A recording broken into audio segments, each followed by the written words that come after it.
When a soldier comes home from war, the battle isn't always over. For Ethan Cole, it began the night his house caught fire, and ended with the sound of his wife's voice fading beneath the roar of flames. But not all promises die in the dark. From that night on, only 3 things remained: his 2 daughters, the burned locket his wife tried to save, and Rex, the German shepherd who once served beside him overseas. A dog trained for duty, but born for love. As winter closed in, Ethan and his girls slept in their old SUV, the dog curling around them each night like a living shield. The world forgot them. Rex did not. This is the true measure of loyalty, the kind that doesn't end at obedience but becomes faith, the kind that carries a broken man and his children through fire, hunger, and grief. Stay with this story until the end, and you'll see that sometimes redemption doesn't come in miracles or words. It comes in fur, in breath, and in the sound of one faithful heart still beating beside you. The night was quiet, the kind of winter quiet that made every sound feel sacred. Snow whispered against the windows of a small Montana home, gathering in soft mounds on the porch rail. Inside, golden light spilled from the kitchen, where Lydia Cole danced barefoot on the tile floor, her laughter mixing with the low hum of an old radio. "Come on, girls, spin," she called, her voice like sunlight. Grace and Lily, 6 years old, twirled in their matching pajamas, giggling as the hem of Lydia's sweater brushed their cheeks. The smell of cinnamon tea drifted through the air.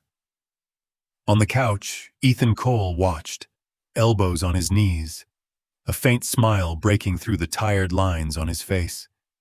His uniform jacket still hung over the armrest, dusted with snow. He had only been home for 3 days, his last tour behind him, but part of him still listened for distant gunfire, still measured safety by silence. By the door, Rex, his German shepherd, lay with his chin on his paws. The tactical police dog vest that once marked him as a soldier's partner hung beside Ethan's coat. Even in rest, Rex's eyes stayed alert, his ears twitching to every small sound of the house that finally felt alive again. "Daddy!" Lily shouted, running to him. "Dance!" Ethan chuckled, lifting her easily, her small hands cold against his neck. "I don't dance, soldier," he teased, but Lydia only smirked, swaying toward him with Grace on her hip. "You survived war," she said softly. "You can survive a little music." So he did. For the first time in years, he let his body move, not in combat rhythm but in clumsy steps guided by his wife's laughter. The girls clapped. The song changed. For a moment, everything was perfect. Then came the smell. At first it was faint, buried under cinnamon and winter air. Ethan frowned, sniffed again. "Do you smell that?" Lydia froze. "Burning?" He turned toward the hallway just as the faintest orange light flickered beneath the living room door. A soft pop echoed, then another. The next moment, the room filled with heat. "Get the girls!" Ethan shouted. He grabbed a blanket, rushing toward the hallway. Flames had already licked up the curtains, crawling up the wall like something alive. Smoke rolled along the ceiling. Lydia herded the twins toward the front door, coughing. Rex barked, deep and sharp, the sound of command. "Outside!" Ethan yelled again, voice hoarse. "Go, now!" Lydia stumbled into the snow with the girls. Ethan was behind her, trying to stamp out a small blaze with his jacket. The heater, old, faulty, had burst near the floor vent. The fire grew faster than logic allowed. Then Lydia screamed, "My locket! Lydia, no!" But she was already running back through the open door, her hair catching the orange light. The twins cried out. Rex lunged forward, whining, but Ethan's shout froze him mid-step. Inside, the flames roared like an engine. Ethan dropped to his knees, covering his mouth with his sleeve. "Lydia!" He charged after her. Heat scorched his skin. Smoke tore through his throat. He could barely see. Through the haze, a shape moved. Lydia near the mantel, reaching up toward the picture frame where her wedding locket hung. It shimmered in the firelight. A silver heart with the engraving, "Always come home." "Lydia, leave it!" Ethan coughed. Her hand closed around it just as the ceiling groaned above them. The wood split with a deafening crack. A storm of sparks erupted. Ethan lunged forward, but the roof collapsed. A beam crashed down between them. Heat seared his face. He shouted her name once, twice. Then the world exploded in white. Outside, the girls screamed. Rex barked, frantic, his claws scraping against the porch. Then he was gone, disappearing into the smoke. Seconds later, through the chaos, a shadow emerged. Rex, dragging Grace by her sleeve, his teeth gentle but firm, her body limp from fear. He pulled her clear of the doorway, barking again, pacing in circles until Lily ran to her sister. "Mommy!" Grace sobbed. "Mommy!" Ethan staggered out behind them, half blind, collapsing into the snow. Firefighters were arriving now, red lights spinning against white drifts, sirens breaking the quiet. Strong hands grabbed him, pulled him back. "My wife!" he gasped. "She's inside!" They rushed in, axes cutting through the doorframe. Ethan tried to follow, but someone held him down. He clawed at the ground until his nails split. "Let me go, Lydia!" Smoke bled into the night sky like a ghost rising. The wind howled. Snow began to fall heavier, hissing as it met the heat. A firefighter emerged minutes later, helmet bowed, face unreadable. No words, just a small motion of his head. Ethan's body went still. The sound that left his throat wasn't human. It was the kind of cry that cracks bone from inside. Rex whined low beside him, pressing his head into Ethan's shoulder. The girls clung to each other, shaking. Later, under the dull red glare of the fire trucks, Ethan sat on the curb with a blanket around his shoulders. His hands trembled as he opened his palm. Inside lay the locket, bent, blackened, the engraving half melted. Only 2 words remained legible: "Come home." He stared until the letters blurred.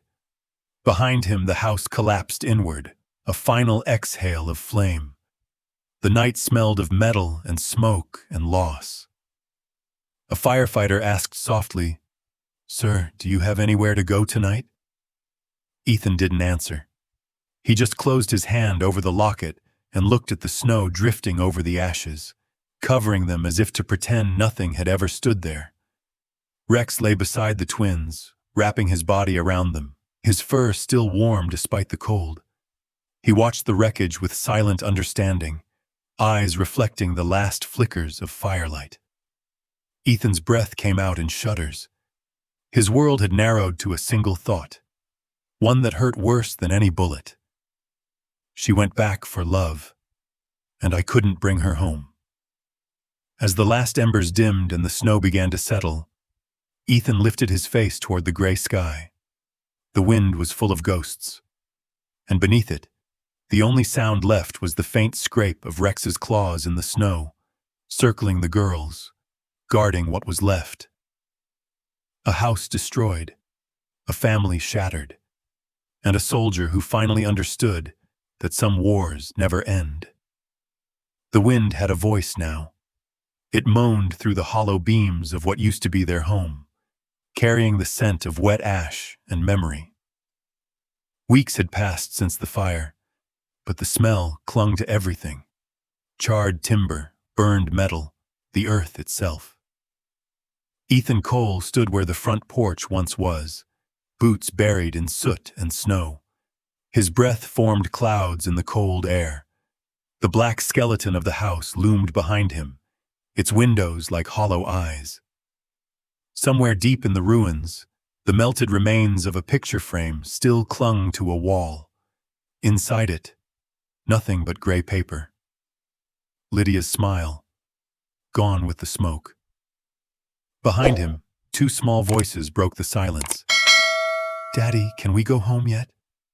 Grace asked softly. "This is home," Lily whispered back. The twins sat in the snow near Rex, who lay beside them, his fur still faintly singed at the edges. He watched the ruins too, his ears twitching at every shift of wind, as if still guarding the place from a danger that had already done its worst. Ethan didn't answer them. He just stared at the chimney, the only thing still standing. His gloved hands trembled as he reached into his pocket, pulling out the burned locket Lydia had died trying to save. The metal was cold now, blackened, misshapen, the engraving "Come Home" almost erased. He closed his fist around it, until the edges bit into his palm. The insurance had called it an accident. The claim, however, was not eligible. "Faulty heater, improper maintenance," the man on the phone had said, his voice too calm. The mortgage company followed with another call. Final notice. Then came his employer. "We're sorry, Ethan, but with your absences and medical history," every word was another nail in a coffin that had already been buried. He sat on the curb that day with the girls huddled close and Rex leaning against his leg. Paperwork flapped in the wind like white flags of surrender. He didn't have the energy to chase them. Nights became longer after that. He slept less. The smallest noise, a car door slamming, a distant siren, snapped him awake, heart hammering as if he were back on patrol. Sometimes, in the half-light before dawn, he could still hear Lydia's voice calling from inside the burning house. "Ethan, it's just smoke. It'll pass." But it never did. One evening, when the snow returned heavy and relentless, he knew they couldn't stay. The girls were coughing from the cold that crept through the broken windows of the temporary shelter. Rex paced restlessly, whining low in his throat. So Ethan packed what little they had left: 2 blankets, a duffel bag, the twins' notebooks, and Rex's vest, and loaded it all into their old SUV. The tires cracked ice as they rolled away from the ruins, the house shrinking in the rearview mirror until it vanished into white. They parked that night behind the shell of a gas station. The air inside the SUV fogged with their breath. The heater worked only in intervals, groaning like a tired engine. Ethan spread one blanket over the back seat and tucked his daughters beneath it. Rex climbed in after them, curling his massive body around the twins until only their eyes peeked out from behind his fur. "Warm enough?" Ethan asked. Grace nodded. Lily clutched Rex's ear, whispering, "He smells like Mommy's coat." Ethan swallowed hard. "Yeah," he murmured. "He does." When they finally drifted to sleep, he sat in the front seat, staring at the dashboard light flickering weakly. Outside, the snow thickened, swallowing the streetlights one by one. He turned on the radio just to hear a human voice, but all it offered was static. He closed his eyes and hummed the tune Lydia used to sing when the girls were babies, a soft lullaby about stars finding their way home. His voice cracked halfway through. The sound filled the small car, fragile but alive. He looked at the rearview mirror. Grace had turned over in her sleep, one arm draped across Lily. Rex's chest rose and fell slowly beneath them, the faint rhythm of loyalty.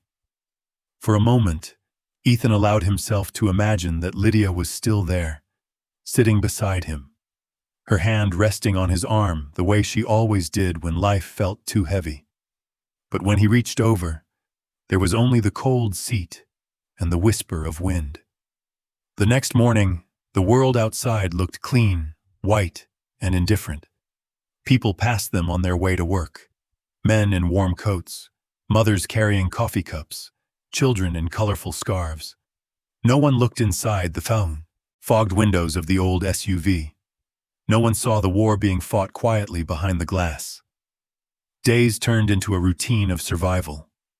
He found temporary jobs, lifting boxes, shoveling driveways, unloading deliveries at dawn. Every dollar went toward gas and food. Showers came from public restrooms. Breakfast was shared granola bars and half-sour apples. At night, when the wind screamed across the parking lot, Grace wrote in her notebook. "Dear Mommy," she'd whisper, pen scratching against the page. "We're okay. Daddy says we're soldiers too." Lily, quieter now, rarely spoke except to Rex. She'd rest her forehead against his and whisper secrets only he seemed to understand. Sometimes Rex would whine softly, then lick her cheek, and she would smile, the kind of small, fragile smile that broke Ethan's heart. The nights were the hardest. The sound of passing trains, the snap of branches, the memory of fire, all of it bled together. Sometimes he dreamed of Iraq, of sand and sirens, only to wake to snow and silence. His heart raced the same way in both places. He began to see things, the flicker of flames in reflections, Lydia's silhouette in the frost of the windshield. Once he swore he heard her whisper, "You kept your promise." He wanted to believe it, but guilt was a ghost that never stopped breathing down his neck. One night, when the girls were asleep, Ethan stepped out of the SUV. The cold hit like a punishment. He looked up at the stars, remembering how Lydia used to trace constellations for the twins, calling them by name. He whispered into the wind, "I'm trying, Lyd. I'm trying so damn hard." Rex appeared beside him, pressing his nose into Ethan's hand. His fur was warm, grounding. For the first time in days, Ethan felt something other than numbness. He knelt in the snow, resting his forehead against Rex's. "Don't let me break," he whispered. Rex didn't move, didn't blink. He just stood there, steady and silent, the last piece of the life Ethan had lost, the only one who refused to leave him behind. The world outside moved on. Cars passed, lights changed, people laughed somewhere unseen. But inside that battered SUV, time stood still.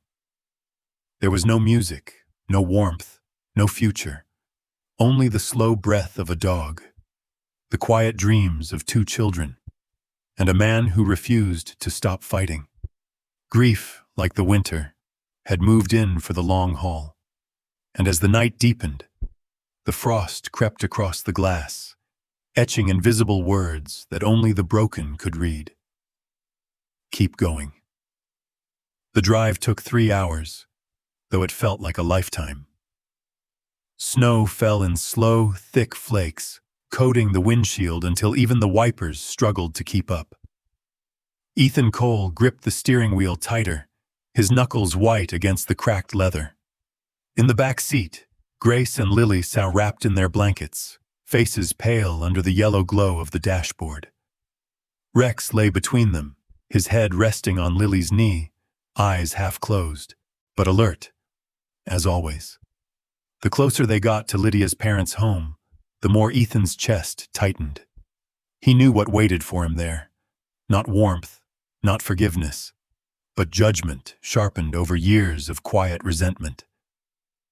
Still, he had nowhere else to go. His girls needed shelter, real food, maybe even a chance to sleep through the night without shivering. That was enough reason to face the storm inside that house. When the SUV finally pulled into the Walters' long, paved driveway, the sight almost hurt. The home glowed like something out of a snow globe.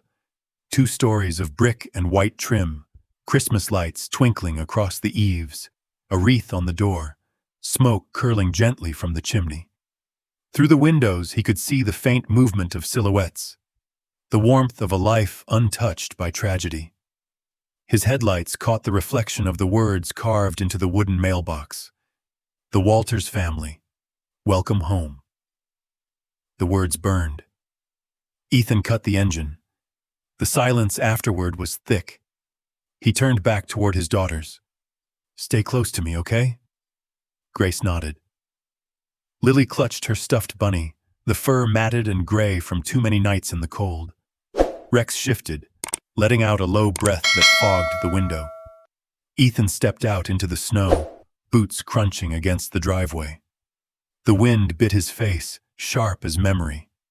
He adjusted his coat, military issue, frayed at the seams, and walked to the front door. His reflection looked hollow in the glass. He knocked once, then again. The door opened, but not all the way. Charles Walters filled the frame, tall and broad-shouldered, still in his suit even at this hour. His expression froze between disbelief and disdain. His eyes darted over Ethan's worn jacket, his unshaven face, the small figures huddled behind him. "What do you want?" Charles asked. Ethan swallowed. We need help. Just for a while." Charles's gaze flicked to the girls. His jaw tightened. "You brought them here? After everything?" "They're my daughters," Ethan said, his voice low, controlled. "They're cold, hungry. I thought maybe—" "Maybe what?" Charles snapped, stepping forward. "That you could dump your mess on us? That I'd pretend you didn't kill my daughter?" The words hit harder than any bullet. Ethan's body stiffened. Behind him, Grace flinched. "That's not fair," Ethan said quietly. "You know what happened. The fire. I know you were supposed to protect her." The silence after that line was deafening. Even the wind seemed to pause. Marianne Walters appeared in the doorway behind her husband. Her eyes, red-rimmed and tired, softened when they met the twins. "Oh, my sweet girls," she whispered. "Come inside, it's freezing." But Charles didn't move. His hand stayed firm on the door, blocking the way. "Not until we settle this," he said. Ethan stepped back, motioning for the girls to wait by the SUV. Then he followed, Charles inside. The warmth hit him like an accusation. Fireplace crackling, candles burning, a family portrait of Lydia smiling from the mantel. Her face in that picture was alive, untouched by ash. He had to look away. Charles walked to the dining table. From a drawer, he pulled out a stack of papers clipped together. "I knew this day would come," he muttered. He laid the documents flat, smoothing the edges. "What's that?" Ethan asked, though dread already coiled in his stomach. "Guardianship." Charles's voice was flat. "You sign this, and Grace and Lily stay here. With us. They'll have food, school, stability, everything you can't give them." Ethan stared at the papers, his breath caught in his throat. "You want me to give them up?" "I want what's best for them." Charles leaned forward, eyes cold as ice. "And that's not a broken soldier living out of a car." Ethan's hands curled into fists. He forced them open, his voice shaking but steady. "I'm not signing that." Charles didn't flinch. "You think love feeds them? Keeps them warm? You can't even keep a roof over their heads. You lost your wife, your job, your home. What else do you plan to lose before you see reason?" Ethan's pulse hammered. He could feel the heat rise to his face, the old instinct to fight, to push back. But this wasn't a battlefield. It was worse. This was a man standing in judgment, armed not with weapons, but with truth sharpened into cruelty. "Please," Ethan said finally. "I'm not asking for much, just a few days, somewhere safe for them to sleep while I figure things out." Charles shook his head slowly. "No. You either leave them here or you leave." Behind him, Marianne began to cry softly. "Charles, please," she whispered. "They're children." He ignored her. His hand rested on the papers again, sliding them toward Ethan. "Sign. Do the one decent thing left in you." Ethan looked down at the ink line, waiting for his name. For a second, he thought of how easy it would be. Just one signature, and they'd be safe. Fed. warm, loved. Maybe. He thought of Lydia, how she'd always trusted him to bring them home. His hands trembled. Then he saw Grace and Lily standing by the doorway, watching him. Their eyes were wide, uncertain. Lily held Rex's collar, her small fingers buried in the dog's fur as if anchoring herself to something solid. And in that moment, Ethan knew. He picked up the papers, folded them once, then again. Then he tore them clean down the middle. The sound was small, but it split the air like thunder. "They're my daughters," he said quietly. "I won't leave them again." Charles's expression hardened to stone. Marianne covered her mouth, tears spilling over. "Get out," Charles said, "before I call the police." Ethan nodded once. "You don't have to." He turned and walked toward the door. Grace and Lily rushed to his side. Rex followed, his wounds, nails clicking against the hardwood floor. Outside, the snow had thickened, blanketing the world in white silence. Ethan opened the car door for his daughters, then paused to look back one last time.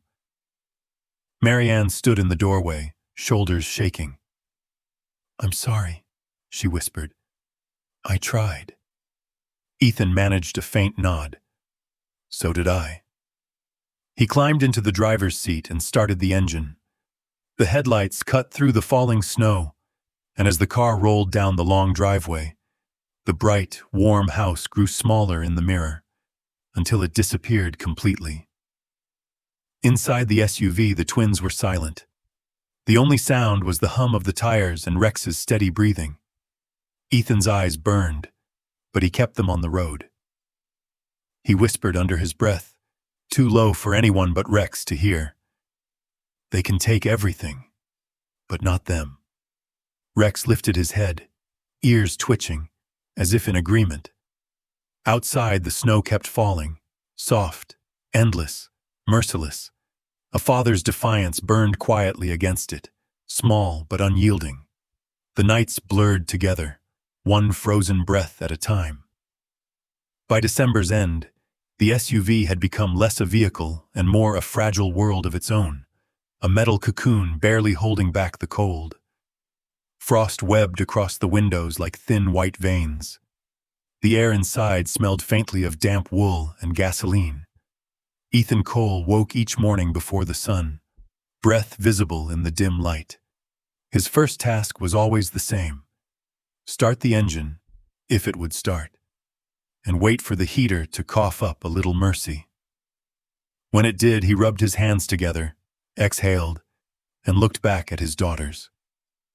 Grace and Lily slept curled up together beneath two thin blankets, their faces buried into Rex's thick fur. The German shepherd barely stirred, his ears twitching even in sleep.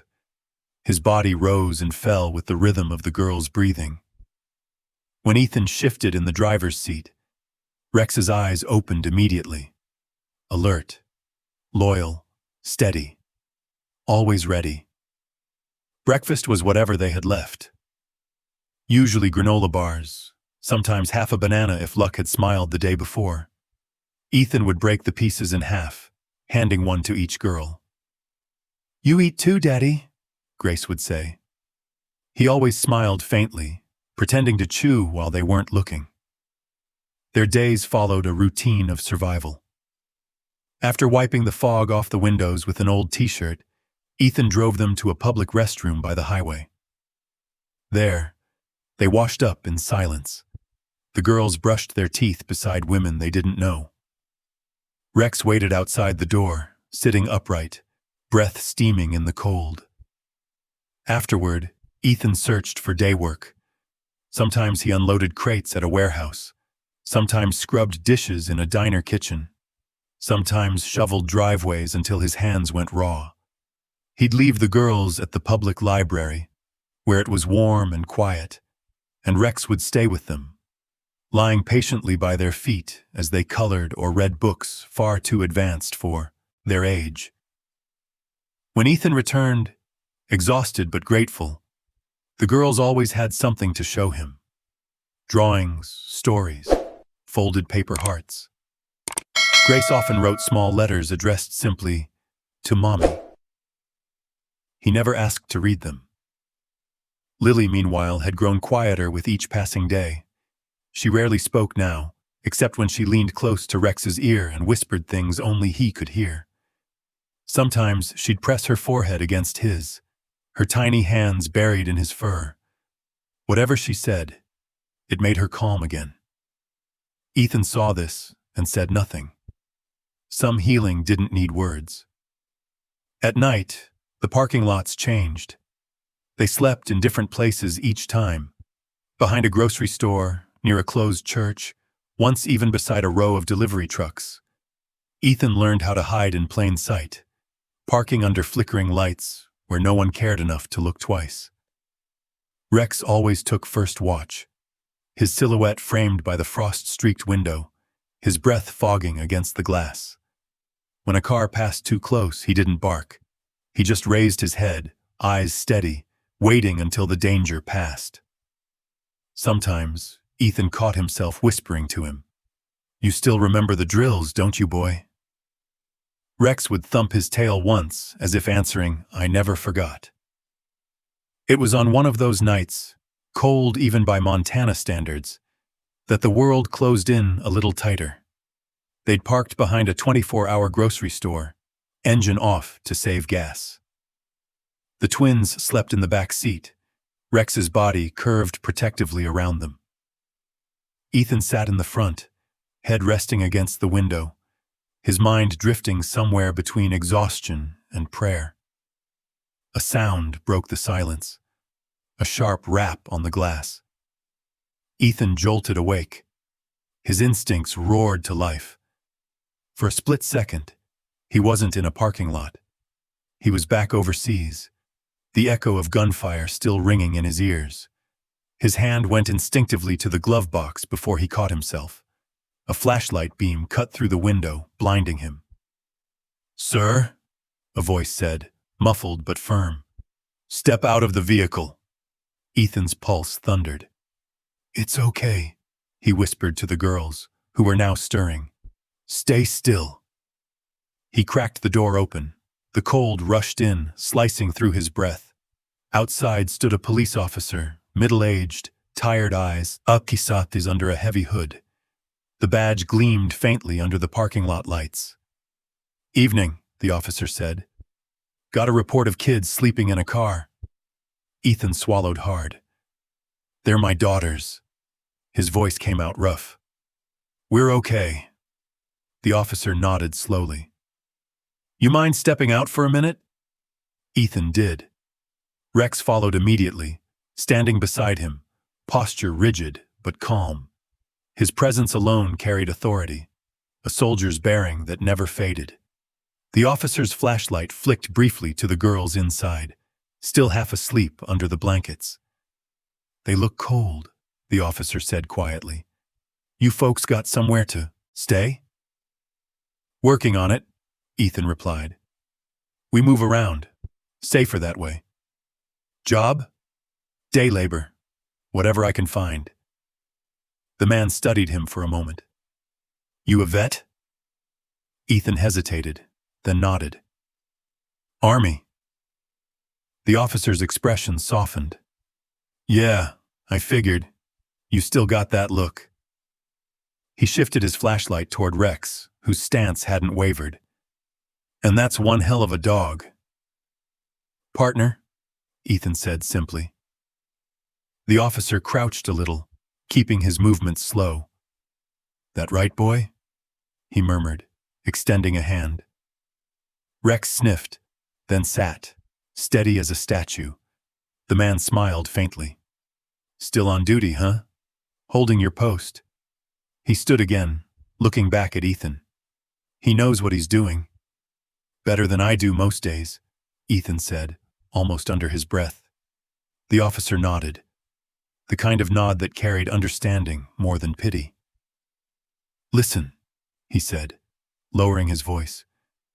"There's a shelter downtown. Family-only section. Heated. but if you'd rather stay with the dog, I get it.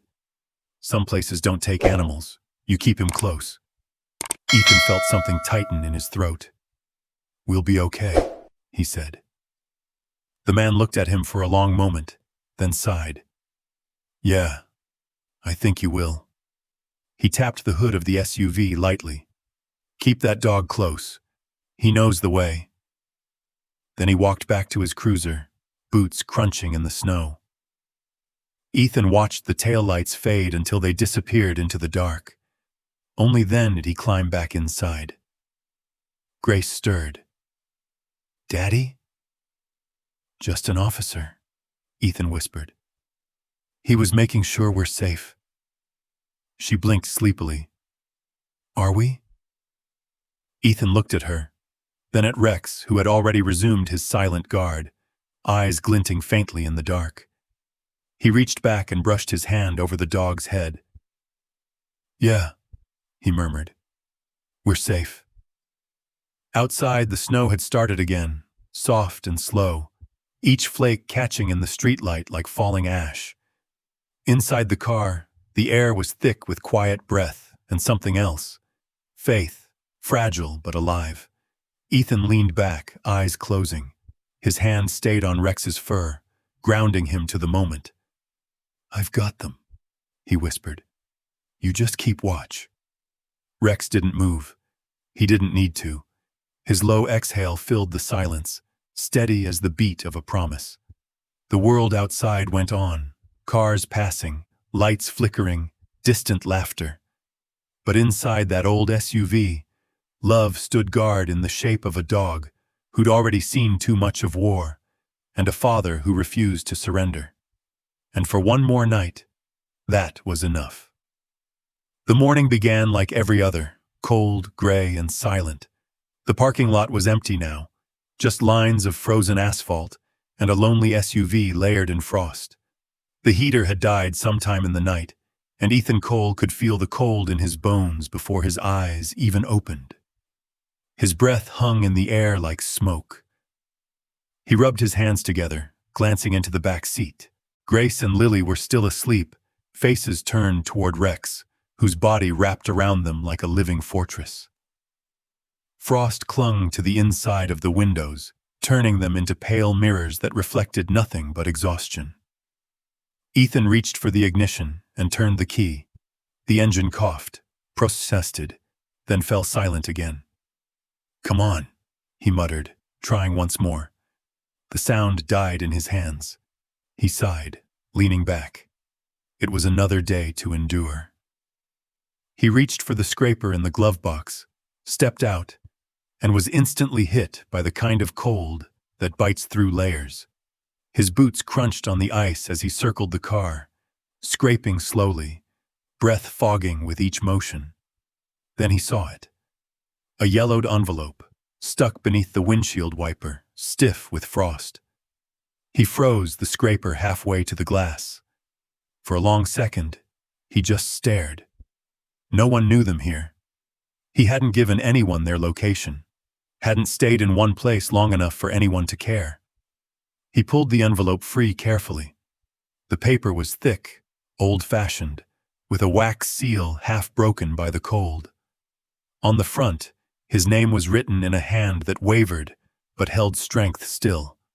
Ethan Cole. Beneath that, in smaller script, a return address. Samuel Cole. Ethan's stomach tightened. The name hit him like a forgotten chord. Samuel Cole. His grandfather. A man who, as far as Ethan knew, had been dead for decades. He ran his thumb across the letters, the handwriting delicate but sure. For a moment he stood there in the snow, the wind brushing against his collar, feeling the odd weight of the envelope in his hand. Inside the SUV, Rex stirred, pressing his nose to the glass, fogging it with breath. His eyes tracked Ethan's every movement. Ethan climbed back in, shutting out the cold.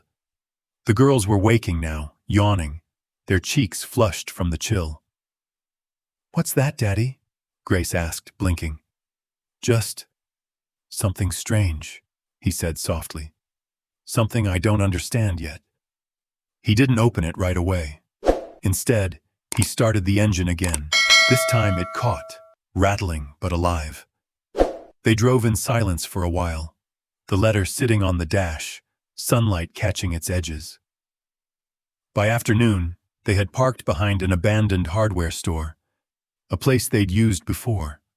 Out of sight. Quiet. Safer than most.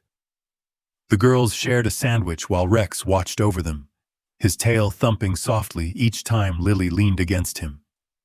Ethan finally sat in the front seat and tore open the envelope. The sound felt too loud in the stillness. Inside were two items: a folded sheet of stationery, creased and yellowed with age, and a property deed. The paper brittle but official, stamped with a seal from the Montana Registry Office. At the top, handwritten in blue ink, property of Samuel Cole, North Pines Cabin. Ethan frowned. He unfolded the letter next. The handwriting matched the one on the envelope, steady but tired. Ethan, if this reaches you, it means I am gone. I don't expect forgiveness, only that you read this with the patience I never had. There's a cabin in North Pines. It belonged to your father once, though he never knew it. I kept it for reasons I can't justify. I heard what happened to you, to Lydia. I don't know how, but I did.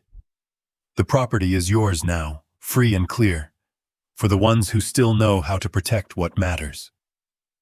Samuel Cole. The words blurred slightly as Ethan's eyes stung from the cold. Or maybe it wasn't the cold at all. He read it again, slower this time. The man he'd believed dead was offering him a piece of something. Land, memory, maybe even redemption. And that final line, for the ones who still know how to protect what matters. He stared at that sentence for a long while. It was more than property. It was a calling. Who's it from? Grace asked, peering over the seat.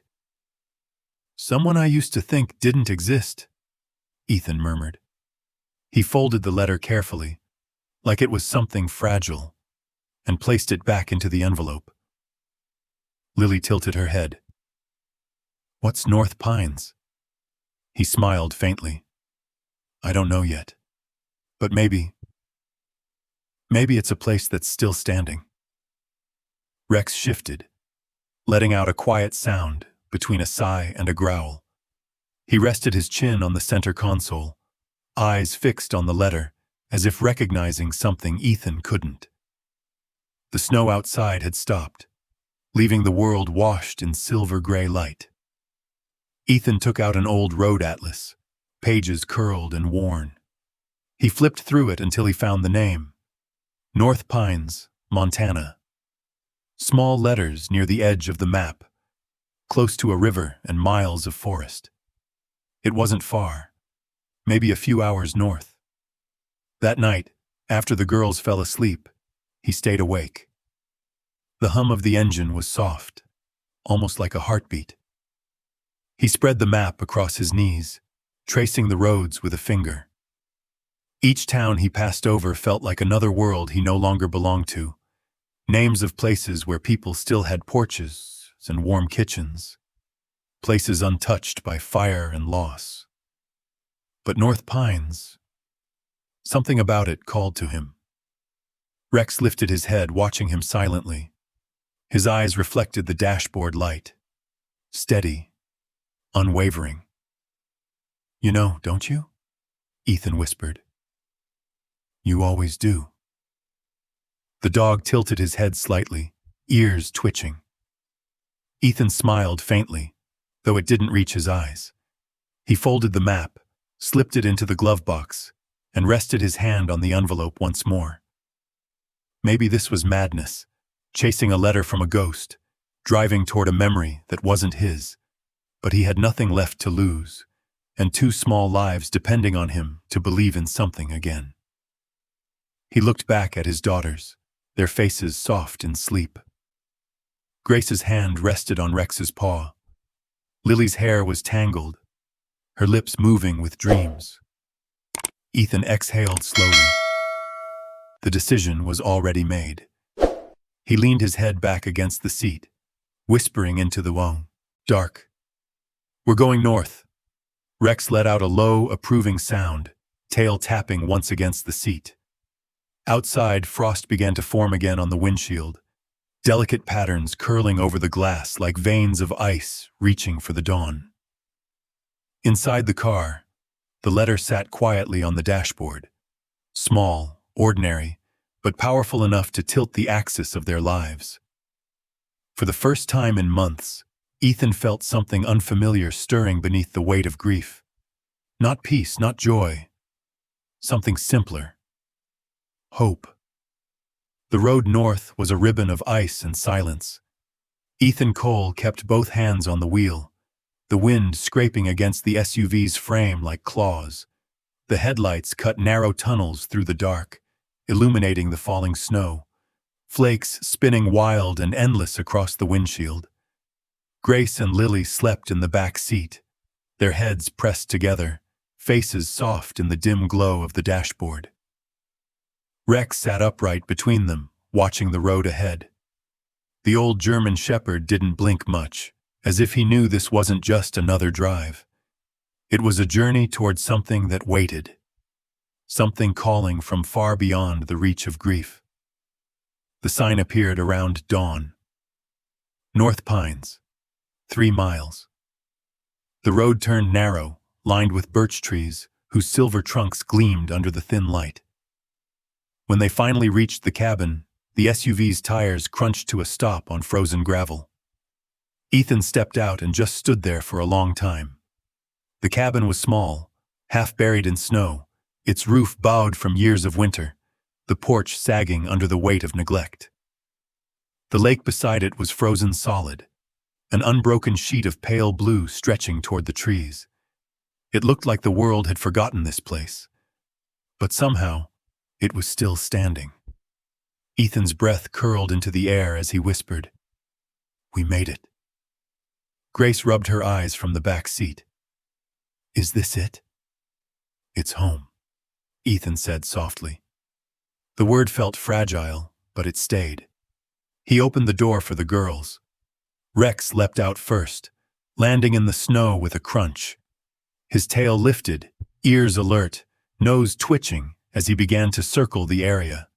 His movements weren't random. They were methodical, precise like a soldier retracing familiar ground. "Easy, boy," Ethan murmured. But Rex wasn't wandering. He was remembering. They approached the porch. The wood groaned beneath Ethan's boots as he reached for the doorknob. It turned easily, though it shouldn't have. The door opened with a slow, aching creak, the sound of something waking after years of sleep. Inside, the air was cold and stale. Dust drifted in soft clouds where the light broke through the windows. The room was sparse. A small table, 2 chairs, a stone fireplace blackened with old soot, and a staircase leading up to the loft. The silence was so complete it almost had weight. Ethan set down their few bags. Grace clung to his arm while Lily stood still, wide-eyed. "It smells funny," she said, quietly. "Smells like time," Ethan replied. Rex padded forward, slow but sure. He sniffed along the walls, then crossed the room toward the fireplace. He paused there, tail low, nose brushing the cold stone. Then he sat down. Not out of uncertainty, but with purpose, like a sentry taking his post again. Ethan felt a strange shiver that had nothing to do with the cold. "You remember this place, don't you?" he said softly. Rex turned his head, eyes steady. Ethan knelt beside him, running a hand along his fur. "Then I guess we're home." It took time to start a fire. The logs were damp, and Ethan's fingers were numb. But finally, after several failed attempts, a small flame caught, trembling at first, then growing. The orange glow spread across the cabin, licking at the walls, filling the air with warmth and memory. For the first time since the fire that took Lydia, heat filled a room Ethan called his own. The twins curled up beside Rex, their faces bright in the flickering light. Grace leaned against his side, already half asleep. Lily traced her finger over his badge tag, whispering something he alone could hear. Ethan sat on the floor near the fire, the warmth washing over his hands. He stared into the flames, feeling both peace and ache in equal measure. His mind wandered to Lydia, how she used to hum when tending the stove, how she'd always call warmth a kind of forgiveness. He wished she could see this. Her daughter's asleep beside the same fire that carried her memory forward. Later, when the girls were asleep, Ethan explored the cabin. The floorboards creaked under his weight. The walls were lined with dust-thick shelves, old tools, and forgotten photographs. He found one hanging crooked near the doorway. It showed a young man in military uniform, broad-shouldered, proud, his hand resting on the collar of a German shepherd, almost identical to Rex. Same eyes, same noble posture, the same steady calm. Ethan's throat tightened. He turned the photo over. Faded handwriting scrawled across the back read, "Samuel Cole, 1957. My first partner, Rex." He stared at the name for a long time. The air around him seemed to shift. Another photo sat half-buried under a layer of dust on the mantel. In it, the same man, older now, grayer, stood in front of this very cabin. Snow fell around him. The same dog sat beside his leg. Ethan felt his pulse quicken. It wasn't coincidence. It couldn't be. He knelt near the hearth again, tracing the lines of the floor. Something about the way the boards sat unevenly caught his attention. He pressed down. One plank gave slightly under his hand. He pried at it, fingers stiff, until the board lifted free with a groan. Beneath it sat a metal box, old and rusted, edges flaking, but intact. His name was etched faintly on the lid. E. Cole. For a moment Ethan just stared. Then he opened it. Inside were military medals, several folded letters tied with string, and a photograph. His grandfather, younger, smiling, standing with another man who looked unmistakably like Ethan himself. Between them, the same dog. At the bottom of the box lay a small card, yellowed but still legible. On it, in Samuel's handwriting, was a single line. "You already have the best part of me. His name is Rex." Ethan's breath caught. The words hit harder than any revelation. He turned toward Rex, who was still lying by the girls, eyes half closed but aware. Ethan knelt beside him, running a trembling hand through his fur. "You were his," he whispered. "You found your way back." Rex looked up, and for an instant, there was something almost human in his gaze. Recognition, patience, a quiet knowing that stretched beyond years. Ethan's chest tightened. "You carried more than I ever knew," he said. Rex pressed his nose against Ethan's hand, then leaned his head into his palm, a gesture that said everything words couldn't. Outside, the wind howled across the frozen lake, shaking the shutters. But inside the cabin, the fire burned steady. The light danced across the walls, across the photographs, across the medals glinting inside the open box. Symbols of generations who fought their own wars, each in their own way.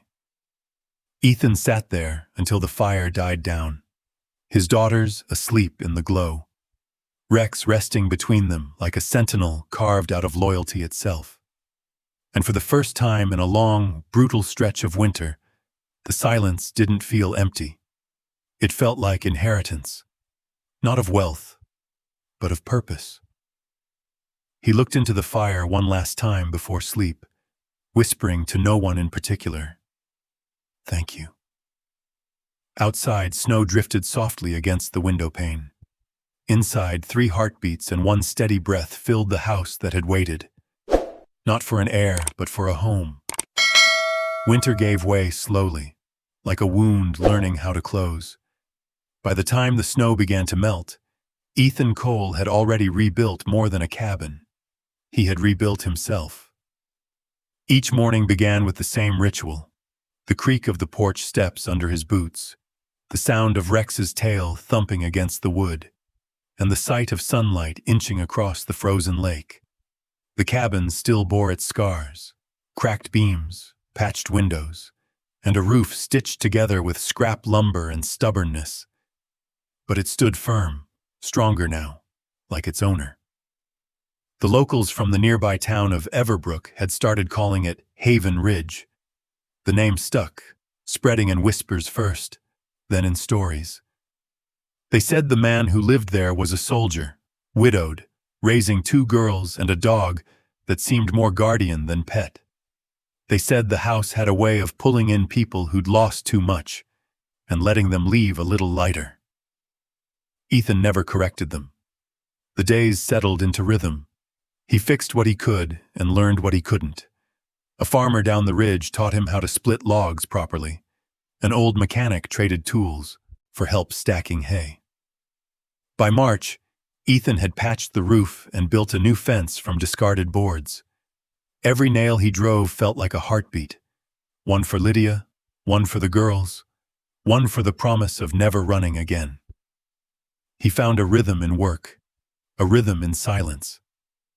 Rex became his shadow, following him from dawn to dusk, carrying tools in his mouth, dropping them at Ethan's boots with quiet precision. When Ethan worked too long or too hard, Rex would nudge his hand with his muzzle, a soft command that said, "Rest now. They need you alive." In the evenings, as the sun bled orange over the lake, Ethan sat by the porch with Grace and Lily. The girls' laughter had returned in fragments, small, tentative bursts that broke through the air like birds testing their wings again. Grace had taken to painting. She'd found an old box of brushes in one of the storage trunks and spent her afternoons turning scraps of wood into color. She painted the cabin, Rex, the lake, always with too much light, as if her heart refused to remember darkness. Lily, quieter, had begun to speak again. Not much, not loudly, but enough to fill the space between breaths. Sometimes she'd read aloud from Lydia's old journal, her small voice trembling but proud. Ethan never stopped her. Every night, before the fire died down, Ethan would whisper to the photograph of Lydia that sat above the mantel. "We're getting there," he'd say, "one day at a time." It started with a knock. Late March. The snow was gone, replaced by rain that tapped gently against the windows. Ethan opened the door to find a man standing on the porch, weathered, hollow-eyed, wearing a jacket too thin for the cold. "You the one they call Cole?" the man asked. Ethan nodded. "Someone said you've got room here. Just for a night. I'm between places." Ethan glanced past him, at the storm, at the way the man's hands shook, at the exhaustion clinging to his voice. Then he stepped aside. "Come in." The man hesitated.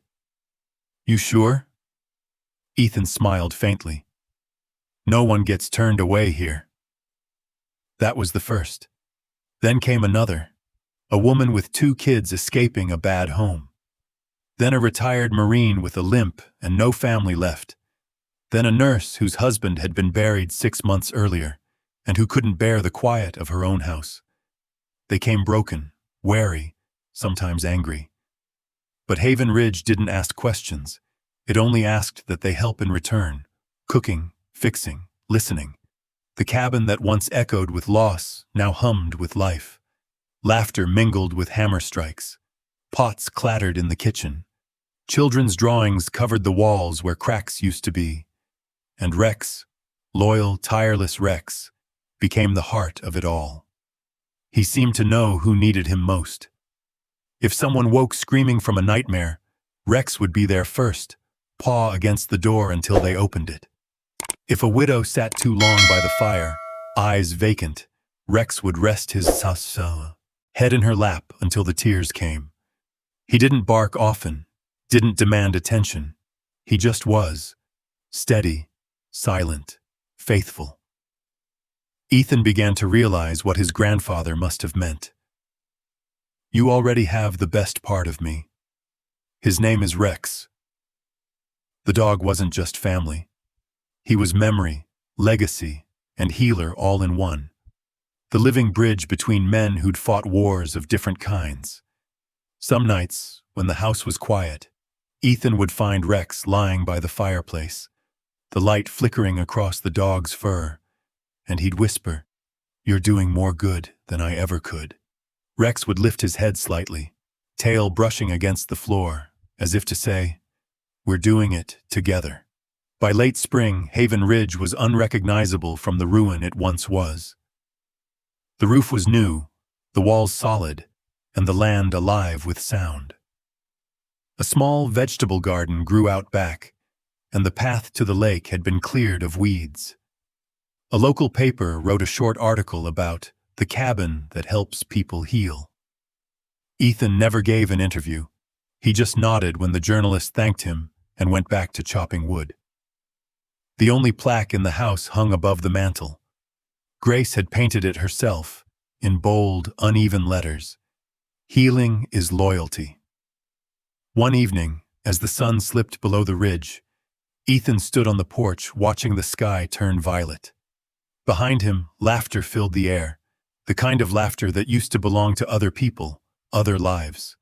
Now it belonged to this one. Grace was showing her newest painting, a portrait of Rex with a halo of light around him. Lily was reading aloud to the younger children gathered on the floor. A veteran fixed the stove while humming softly under his breath. The smell of stew filled the room. The fire crackled. For the first time in years, Ethan didn't feel haunted by what he'd lost. He felt anchored by what he'd built. Rex padded up beside him, sitting close enough that their shoulders touched. The dog's fur was warm from the fire. Ethan reached down, resting a hand on his neck. "You did good, partner," he said quietly. "You brought us home." Rex tilted his head, eyes glinting with something almost human. The lake reflected the fading light behind them, gold bleeding into blue, the colors of both endings and beginnings. Inside, Grace's laughter rang out again, clear, alive, full of the kind of joy that only comes after surviving the storm. Ethan turned toward the sound, feeling it fill the cracks in him that war, fire, and loss had carved out. Haven Ridge wasn't just a place anymore. It was proof that even the burned, the broken, and the scarred could build something whole again. And as the first stars appeared above the lake, Ethan whispered, half to Lydia and half to himself, "We're home." The first photograph was taken by accident. Lily Cole had found the old camera in a trunk beneath the attic stairs. A dusty Polaroid with a cracked lens and half a roll of film still inside. She'd aimed it at Rex, lying in the sunlight near the porch, and pressed the button just to see if it worked. The photo had come out faded, the edges pale and soft, but the image was clear enough. Rex's head resting on the leg of a stranger, a veteran named Carson, who was sitting on the porch steps, crying quietly into his hands. That photo changed everything. Over the next few weeks, Lily took more. She photographed Grace painting on scraps of wood, Ethan patching the fence with a hammer and stubborn hope, a widow and her son planting flowers near the lake, kids laughing as they ran through puddles in the rain. And always, somewhere in the background, Rex. Sometimes lying in the shade, sometimes watching the girls, sometimes resting his head gently on someone's knee. He was always there, quiet, grounding, a silent thread binding all their stories together. When Ethan found her one afternoon kneeling in the grass, photographing a broken teacup someone had left on the porch railing, he asked, "What are you trying to capture, sweetheart?" She looked up at him with serious eyes. "What stays?" she said simply. By summer, Haven Ridge had changed again. The repairs were done, the walls painted a soft, warm beige. The house smelled of cinnamon and wood smoke. It had become less a shelter and more a community. Everywhere you looked, there were signs of life.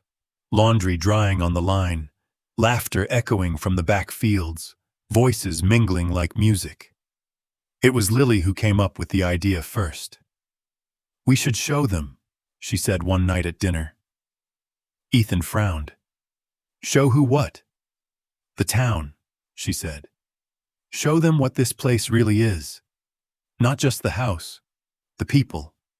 The fathers, the moms, the kids, everyone who didn't give up." Grace grinned, already catching on. "Like an art show." Lily nodded. "I'll take the photos. Grace can paint the frames. We'll call it—" She paused, eyes drifting to Rex, who was lying nearby, watching them. "Fathers Who Stayed." Ethan's fork stopped halfway to his mouth. The title hit him harder than he wanted to admit. He managed a soft smile. "That's beautiful," he said quietly. Grace leaned over the table and squeezed her sister's hand. "It's perfect." For the next 2 weeks, the cabin buzzed with preparation.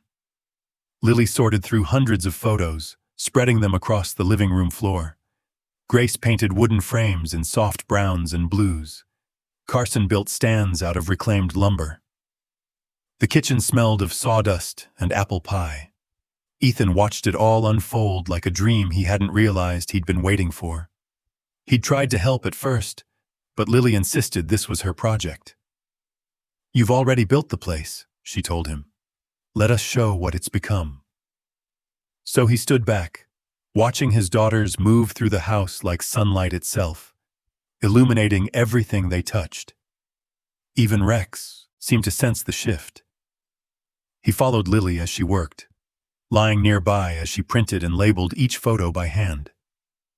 The day before the opening, she taped the last label beneath a black and white shot of Rex lying beside a sleeping child.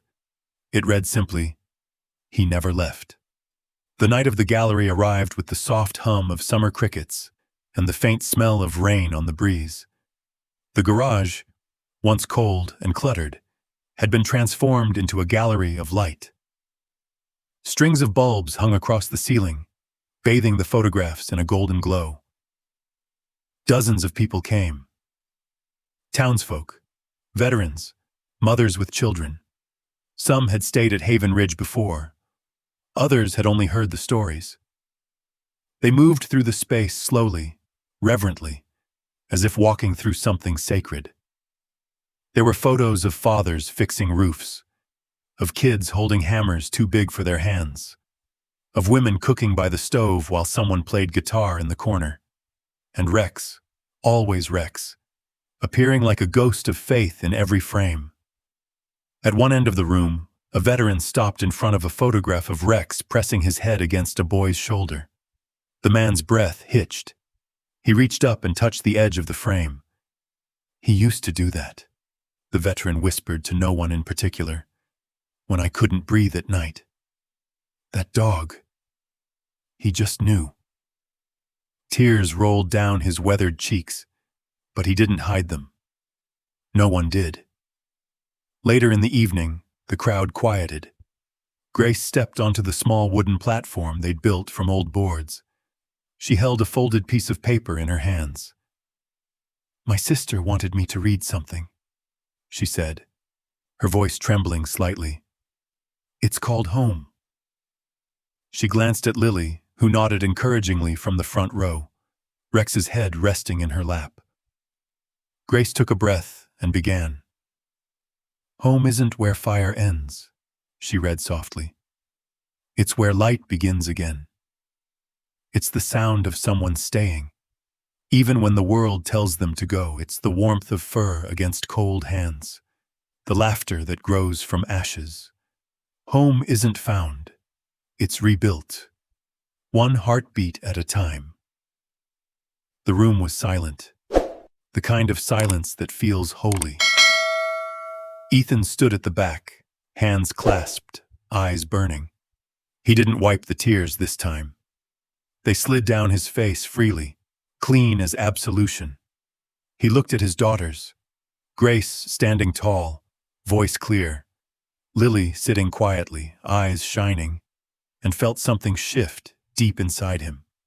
For years he had carried his guilt like armor, but now, surrounded by light and laughter, he finally understood what Lydia had once whispered to him on their wedding night. You don't build love to keep it safe. You build it to give it away. He exhaled slowly, a soft sound between grief and gratitude. Across the room, Rex lifted his head, watching him. Their eyes met, and for a brief second, Ethan swore he saw Lydia there too. Not in body, but in presence, in the force, warmth, in the courage, in the light that refused to die. Grace's final words hung in the air. Home isn't found, it's rebuilt. The audience began to applaud, soft at first, then stronger, until the entire room was alive with it. Ethan didn't move.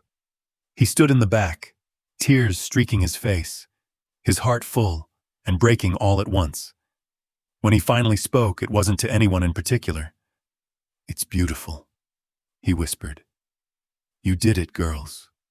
You brought us home. Rex's tail thumped once against the floor, slow and steady, the sound of agreement, of love, of a promise kept. And in that golden room filled with photographs, laughter, and light, Ethan Cole, the soldier, the widower, the father who stayed, let himself finally believe it. They were home. The morning began with fog rolling low over the valley. Thick, heavy, almost alive. At Haven Ridge, the mist curled around the porch railings and drifted through the tall pines like smoke from some unseen fire.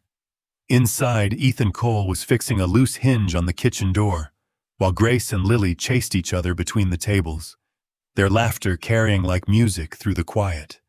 Rex lay near the fireplace, half dozing, the kind of rest that never quite reached sleep. His ears twitched at every sound, the creak of the floorboards, the distant hum of a car climbing the ridge road. When the knock came, it was slow, deliberate. The kind of knock that didn't belong to a stranger. Ethan wiped his hands on his jeans and opened the door. A sheriff's cruiser idled in the gravel drive, its lights off but engine humming. Standing beside it was Sheriff McKinley, hat in hand, his expression unreadable. "Morning, Ethan," he said quietly. "Morning, Sheriff. What brings you up here?" The man nodded toward the porch steps. "Found her down at the gas station off Route 2, alone. Been sitting there since before dawn." Ethan followed his gaze and saw her. A little girl, no older than 4, sat on the bottom step, knees drawn up to her chest. Her hair was tangled, her face smudged with dirt, and she wore a hoodie far too big for her small frame. In one hand, she clutched a torn teddy bear, its seams unraveling, one button eye missing. She didn't cry, didn't speak, just watched him with eyes too big, too old for her age. Ethan's throat tightened. "Does she have a name?" "Wouldn't say," McKinley replied. "Haven't heard a word out of her. She won't eat, won't follow anyone. Just sits.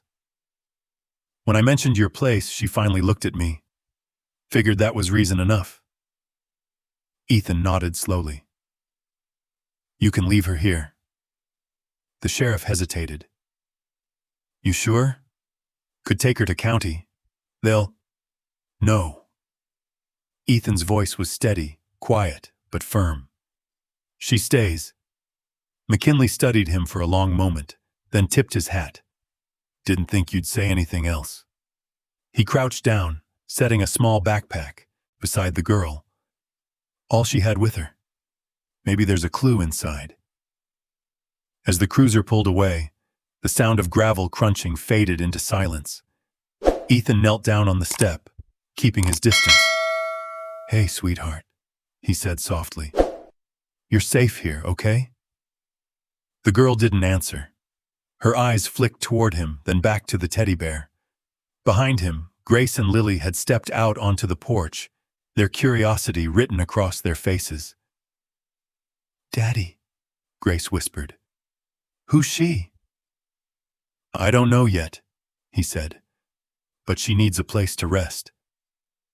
Without hesitation, Grace ran back inside, returning with a blanket, soft and blue, still warm from the hearth. She draped it over the girl's shoulders, careful not to startle her. Then Lily appeared, holding her own stuffed toy, a faded bunny with one torn ear.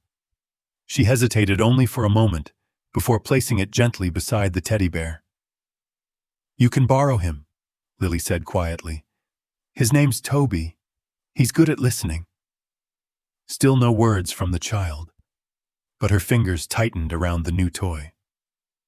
Then Rex moved.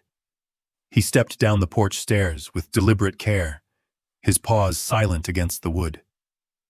The girl's body tensed as the large dog approached, but Rex didn't go straight to her. He stopped a few feet away, sat down, and simply waited. The wind stirred, carrying the faint smell of pine and rain. Slowly, the girl looked up. Rex's head tilted, eyes soft and steady. After a long moment, she reached out, hesitant, trembling, and brushed her small hand across his fur. Rex lowered his head onto her lap. For the first time, she smiled. Ethan felt the air catch in his chest. Grace's eyes filled. Lily exhaled, whispering, "See? He likes you." The moment was small, quiet. But it cracked something open. The first thread of connection pulling this new soul into the fabric of Haven Ridge. Later, after the girl had eaten a few bites of soup and fallen asleep on the couch with Rex curled protectively beside her, Ethan sat by the fire with the small backpack in his lap. Inside were a few clothes, a juice box, and a folded note tucked into the lining. The paper was creased, edges damp, the ink smudged in places. He unfolded it carefully. The handwriting was uneven, the English broken but readable. "I can't protect her anymore. I heard your house helps. I hope you remember me." Below the message was a name, written not in English, but in Arabic script. Ethan's breath caught the instant he saw it. He traced the letters slowly, his pulse quickening as memory flared to life. A village half a world away, dust and smoke, a woman crying as soldiers shouted around her. She had been young, terrified, clutching a child to her chest. Ethan had lowered his weapon that day, breaking orders, letting her pass. And now, years later, her name, that same woman's name, was written on a note carried by a little girl asleep in his home.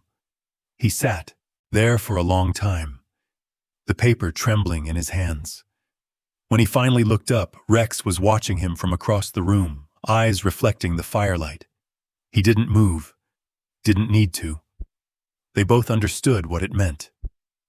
Mercy had found its way back. Ethan rose quietly and walked over to where the child slept. She was curled beneath Grace's blanket, Toby the bunny tucked under one arm, Rex's head resting beside her like a guardian carved from loyalty itself. He brushed a strand of hair from her face and whispered, "You're safe now." The girl stirred but didn't wake. Grace appeared at his side, her voice soft. "Does she have a name?" Ethan shook his head. "Not yet. Maybe she'll tell us when she's ready." "Then we can call her something for now," Grace said, thinking. Lily looked up from her sketchbook. "Leia," she said suddenly, "it means night in the book we read." Ethan smiled faintly. "Leia," he repeated. "That's beautiful." Outside, the fog had lifted, revealing the lake, still, silver, endless. The air smelled of earth and thawing pine. Ethan stepped out onto the porch, the note still in his pocket. He looked up at the sky, streaked with the first light of dawn, and thought of the woman he'd spared all those years ago. He thought of war, of fire, of the long chain of choices that led him here, to this ridge, this house, this moment. Behind him he heard soft footsteps and the faint sound of laughter. Grace, Lily, and the little girl whose smile had broken through silence itself. Rex padded out beside him, sitting at his heel. Ethan rested a hand on the dog's head. "You see it too, don't you?" he murmured. "How it comes full circle." The wind carried the smell of rain, of life returning. Somewhere in the distance, the sheriff's cruiser was already gone, leaving behind nothing but quiet and the faint echo of destiny fulfilled. Ethan looked toward the hills, voice barely above a whisper. "Mercy always finds its way home." Rex's tail tapped once against the porch, steady, sure. Inside, the child named Leia slept in the safety of warmth and belonging, her hand still resting on the loyal dog who never left. And for Ethan, the man who'd once lost everything in fire, that single image was enough to remind him what it meant to live again. Spring came slowly to Haven Ridge, not with noise or spectacle, but with patience. The frost that had clung to the eaves began to melt in thin silver streams. The lake, once locked in ice, shimmered now in soft motion, mirroring the pale blue of the morning sky. The air smelled of pine and earth, the scent of beginnings. In the meadow beyond the cabin, 3 girls ran barefoot through the wet grass. Grace, taller now, her hair flying behind her like a flag of sunlight. Lily, camera in hand, laughing as she tried to capture her sisters mid-spin. And Leia, smaller, younger, her laughter still new and uncertain. Sound like a bird testing its wings for the first time. Their voices carried up the hill like music. Rex followed behind them, not running so much as pacing, ever the sentinel. His fur caught the morning light in streaks of gold, his ears turning with every sound. He moved with the calm of something timeless, as if the earth itself had molded him for this purpose, to guard, to love, to stay. Every few moments, Leia would glance back to make sure he was there. He always was.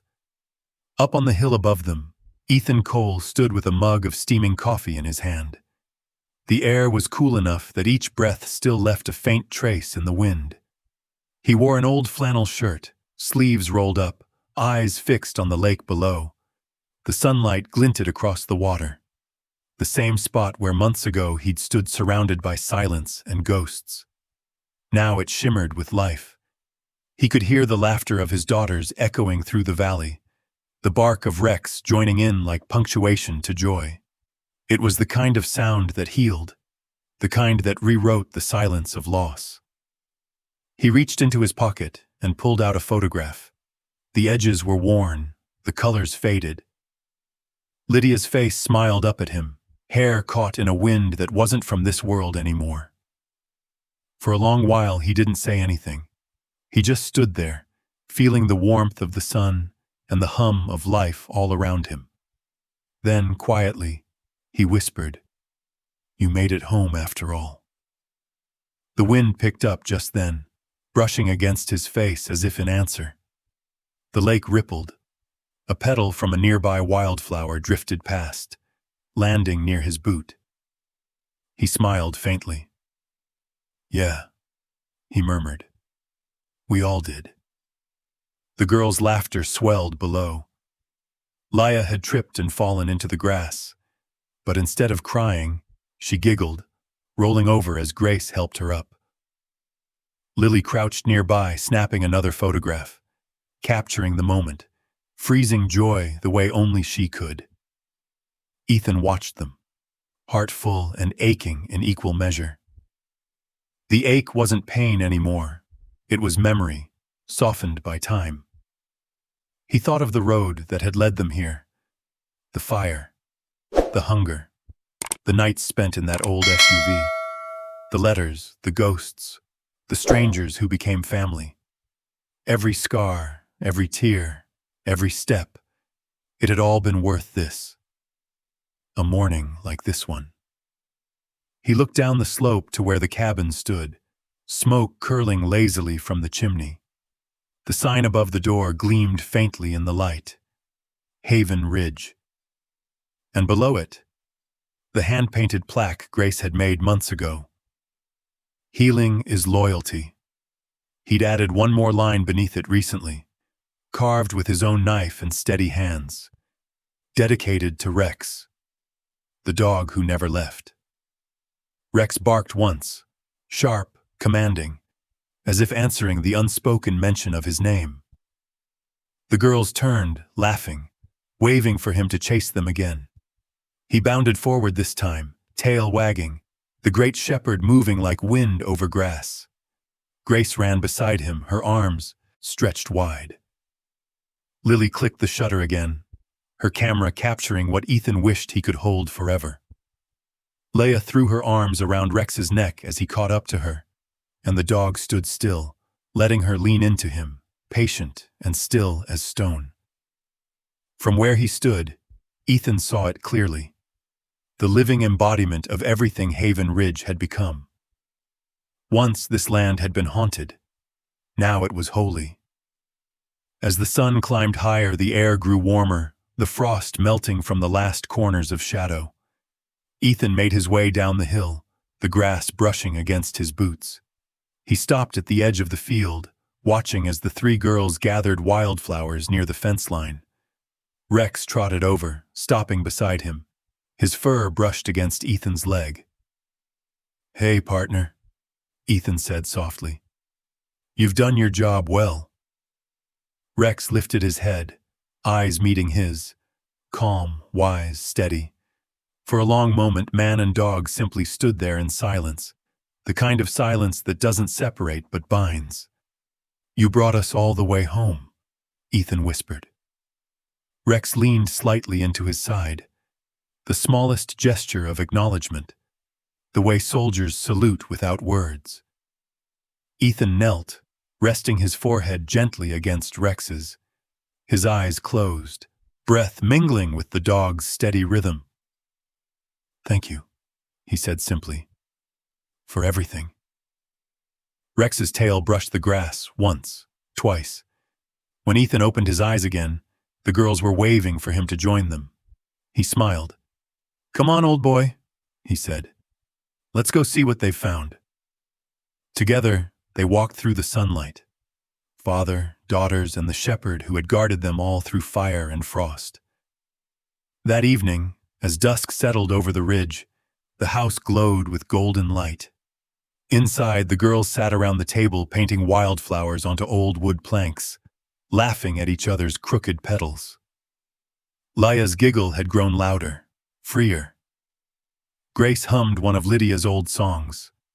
Ethan stood by the fireplace, mug in hand, watching them with quiet wonder. Above the mantel, the plaque caught the firelight. "Healing is loyalty, dedicated to Rex, the dog who never left." The words shimmered faintly as the flames shifted. Ethan reached up and straightened the photograph of Lydia that hung beside it. Her smile seemed brighter tonight. He whispered to her again, softly enough that only the fire could hear. "We're okay, Lyd. You'd be proud." Outside, the wind moved through the trees, gentle, carrying laughter and the echo of a bark that rolled across the valley like a promise kept. Somewhere out there, the lake shimmered beneath the stars, holding the reflection of everything they'd lost and everything they'd found again. And in that quiet, golden home on the ridge, peace settled at last. Not the kind that forgets, but the kind that forgives. In the end, stories like Ethan's remind us that love doesn't always come from words. Sometimes it doesn't. Walks beside us on four legs, steady and silent. A German Shepherd's loyalty isn't just devotion, it's a language of the heart. A quiet promise that says, I'll stay. These dogs don't measure time or loss. They measure love in presence, in patience, in the simple act of never leaving. If you've ever looked into your dog's eyes and felt something deeper than companionship, a kind of understanding that goes beyond what humans can explain, maybe it's time to nurture that bond a little more. I've found a beautiful resource that helps people strengthen that connection, filled with small, meaningful ways to see the world through your dog's eyes. You can take a look when you're ready. No rush, just something worth knowing. Because sometimes, healing starts with a hand on a loyal head, a breath shared in silence, and the realization that we never walk alone.